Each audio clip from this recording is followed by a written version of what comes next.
Voltamos aqui, meus alunos, terceiro ano. Agora, aula, a segunda parte, né, da aula 14. Estamos falando aí sobre o quê? Sobre aberrações cromossômicas, né? Essa aula é importante para você entender que existem situações genéticas que são irreversíveis, né? O que você precisa é aprender a conviver com determinadas condições, como nós falamos aí, síndrome de Down, falamos aí de síndrome de Turner, Klinefelter, citamos ali a síndrome de Patou, a síndrome de Edwards, né? Você, durante a sua vida, provavelmente você já deve ter deparado com alguém que tem essas condições, e você percebe que essa pessoa, ela é uma pessoa que vai ter suas limitações, mas que com a devida atenção você consegue, né, conviver com essas pessoas. Tem a Klinefelter, por exemplo, que às vezes a pessoa nem sabe que tem, para você ver que o grau dela às vezes nem é tão severo, né, e algumas já são mais limitadoras, mas enfim, são condições que a gente pode encontrar indivíduos, né, inclusive nós, filhos e filhas, podem acontecer também na nossa própria família, né? A gente pode ter filhos assim. Mas enfim, põe na tela, vamos continuando aqui a nossa aula 14.2, né? Na verdade, iniciando a aula 14.2, nós falamos aí sobre aberrações cromossômicas, que são alterações, né? Ou seja, defeitos cromossômicos que podem gerar aí fenótipos, muitas vezes, como é que eu vou dizer, que exigem determinada atenção ou adaptações mais especiais para que a gente lide com essas pessoas, tá bom? Então, nós falamos aí sobre a questão de que essas aberrações, elas podem ser por trocas simples de nucleotídeos, de genes, ela pode ser causada, por exemplo, pela delação, delação não, né? Delação é de delatar, pela deleção, né? Vamos lá, deleção, translocação, quando uma parte de um gene era para vir num cromossomo e ela de repente aparece lá em outro cromossomo. Vimos aí, que mais? Vimos aí a questão de aneuploidias. Enfim, são algumas inserção. Acho que nós vimos isso também. Enfim, são vários tipos de alterações cromossômicas que podem causar diferentes tipos de aberrações, ou seja, diferentes tipos de resultados. Tem alterações que são só tiram um gene e aquele cromossomo vai funcionar de forma diferente. Tem alterações que criam um cromossomo a mais, que é o caso da trissomia do 21, a questão do síndrome de Turner, né, que é um a mais ou um a menos, tá? Nós vimos aí que o Klinefelter, ele tem 2X e um Y, é a síndrome do duplo X. Vimos que a síndrome do X0, que é a Turner, já vai acometer mulheres. Enfim, de uma maneira geral, as aberrações cromossômicas, elas são alterações que acontecem nos cromossomos, que podem aumentar ou diminuir a quantidade ou afetar o funcionamento desse cromossomo. Nós podemos ter 46 cromossomos, apresentar um cariótipo totalmente normal, né? Mas em alguns desses cromossomos pode acontecer um tipo dessas características. Está faltando um gene, pode ter um gene que era para estar em um cromossomo, mas ele está em outro, entendeu? Algumas mutações, ligações erradas entre DNA. Então, tudo isso aí podem causar aberração. Tá feio o negócio. Podem causar aberrações cromossômicas, tá bom? Então, basicamente, foi isso que nós falamos na nossa aula. vamos para a nossa atividade, eu vou te dar um tempinho aí para tu responder e depois a gente volta discutindo as respostas, tá bom? Vamos lá.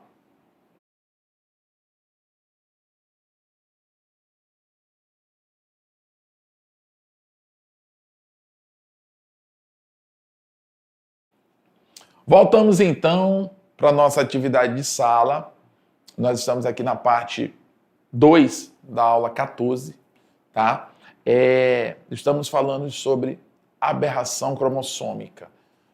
Quando a gente fala aberração, essa palavra ela assusta um pouco, né, pessoal? Por quê, pai? Aberração a gente já imagina assim, parece assim que é algo muito feio, algo muito impactante. Mas nem sempre é dessa forma. Quando a questão envolve pequenas alterações, o indivíduo, muitas vezes, ele é mais ou menos assim.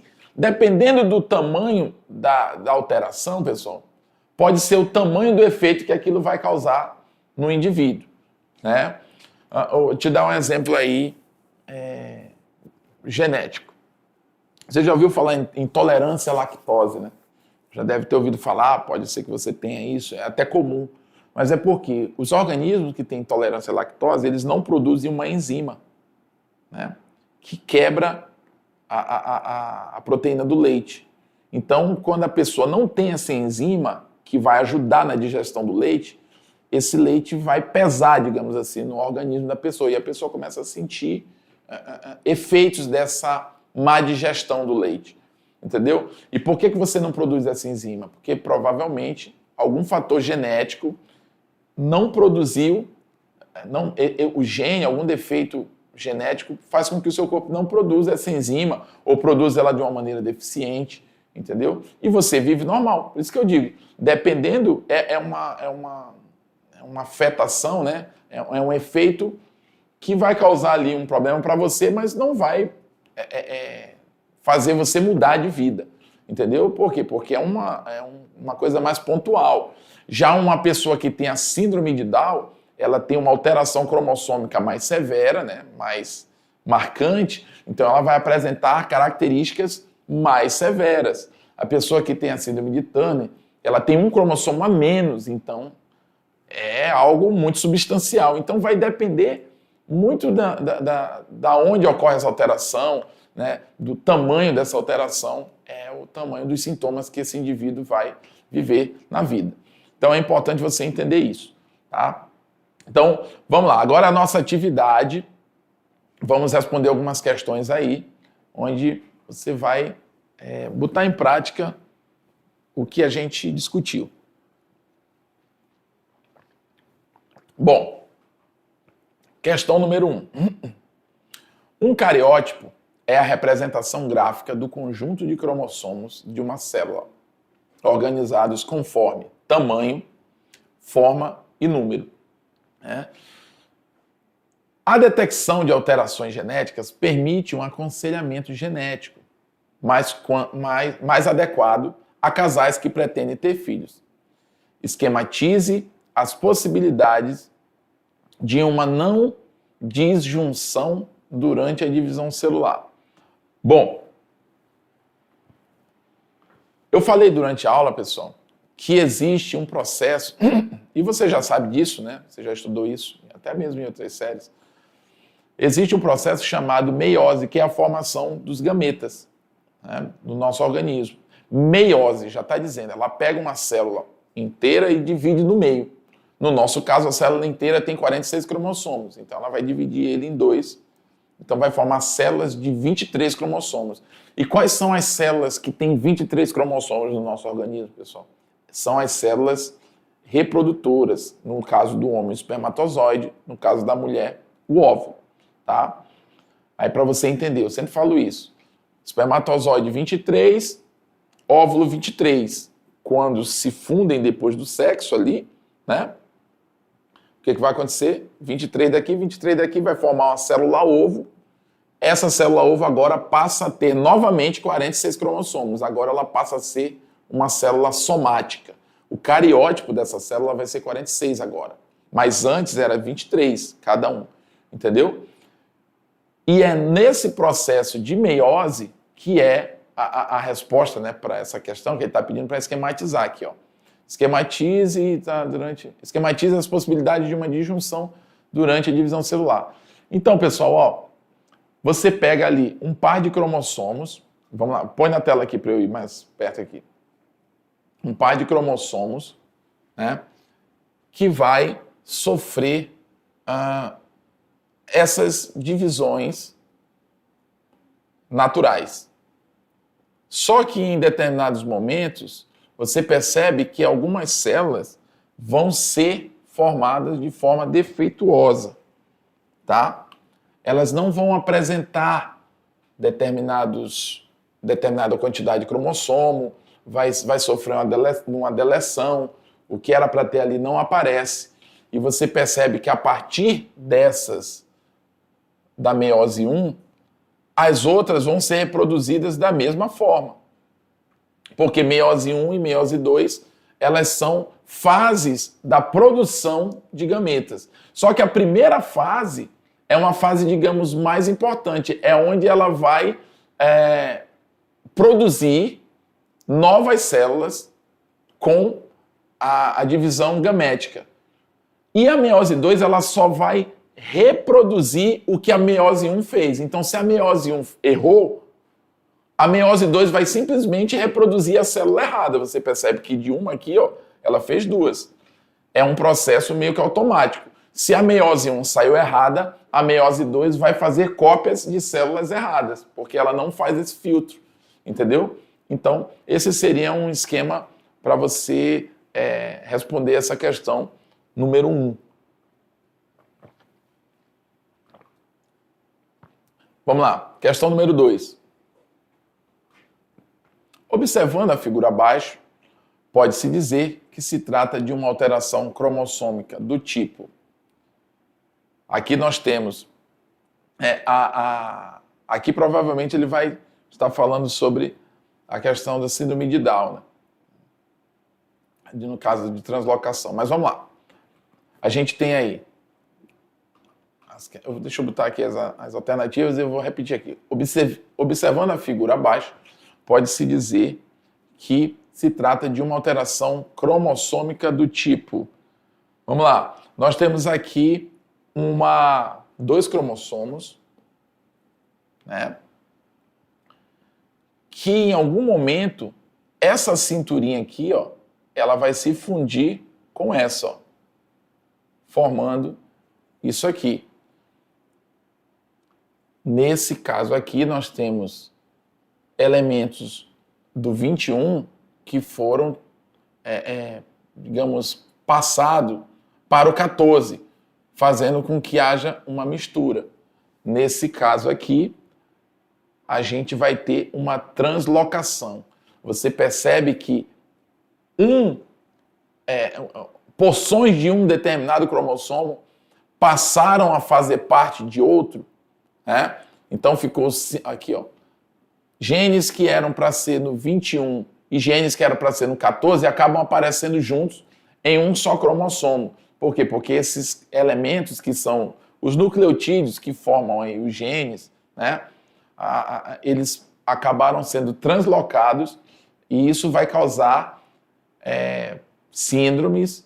No caso, é um tipo de síndrome de Down causada por esse mecanismo, mas isso também pode apresentar alguns outros tipos de alterações e fenótipos diferentes no indivíduo, tá bom? Então, no caso aí, D de dado. Questão 3. No processo de divisão meiótica, há a possibilidade de ocorrer algumas alterações dos cromossomos, que podem ocorrer na meiose 1 ou 2 e ocasionar algumas aneuploidias. O que são aneuploidias, pessoal? São alterações numéricas, né? Podem ser sexuais ou podem ser autossômicas. Tá? Autossômicas, por exemplo, são aquelas que podem acontecer tanto em homem quanto em mulher, não leva em consideração se é um gênero ou outro. E as aneuploidias sexuais, dependendo de qual for, vai acometer só mulheres e dependendo de qual for, vai acometer só homens. Das alternativas Aqui descreve exemplo de aneuploidia autossômica. Olha aí, ó. Letra A, síndrome de Down ou síndrome de Edwards.